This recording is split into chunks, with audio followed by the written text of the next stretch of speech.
ඉතින් මං අද කතා කරන්නේ මට ඕන පොඩි සිදුවීමක් ගැන.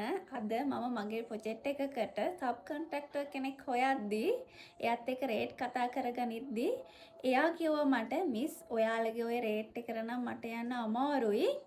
මොකද බිත්ති බැඳලා කොලම් ටික ප්ලේස් කරද්දී මට ඒ රේට් එකත් එක්ක යන්න අමාරුයි. මිස් ඔයාලා කොහොමද කරන්නේ කියලා ඇහුවා මගෙන්. එතකොට මං එයාට දුන්න උත්තරේ බාසුන් නැහැ.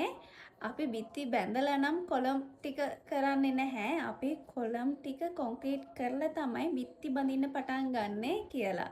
ඊට පස්සේ එයා කිව්වා හා එහෙනම් මිස් ප්‍රශ්නයක් නැහැ. අපි එහෙනම් ඒ රේට් වලට යමු. එහෙම කරනවා නම් ඒ රේට් එකේ ප්‍රශ්නයක් නැහැ කියලා. ඉතින් මම මේ කියන්න උත්සාහ කරන්නේ ඔයාලා හිතන විදිහට බිත්ති බැඳලා කොලම් ටික ප්ලේස් කරන්න ඕනද නැත්නම් කොලම් ටික ප්ලේස් කරලාද බිත්ති බඳින්න පටන් ගන්න ඕනි?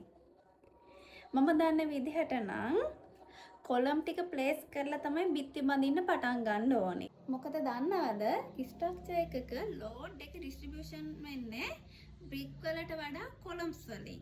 අපි සිවිල් ෆීල්ඩ් එකේ ඉන්න අය නම් මේ ගැන දන්නවා.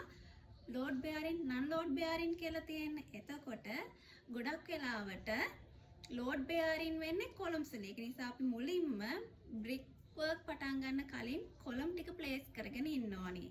තව දෙයක් අපි හිතමුකෝ බ්‍රික් වර්ක් පටන් අරගෙන ඊට පස්සේ කොලම්ස් දානවා කියලා. එහෙම වුණොත් බිත්ති ටික ක්‍රැක් වෙන්න බලන ඉඩ ප්‍රමාණයත් වැඩි වෙනවා. තව එකක් තමයි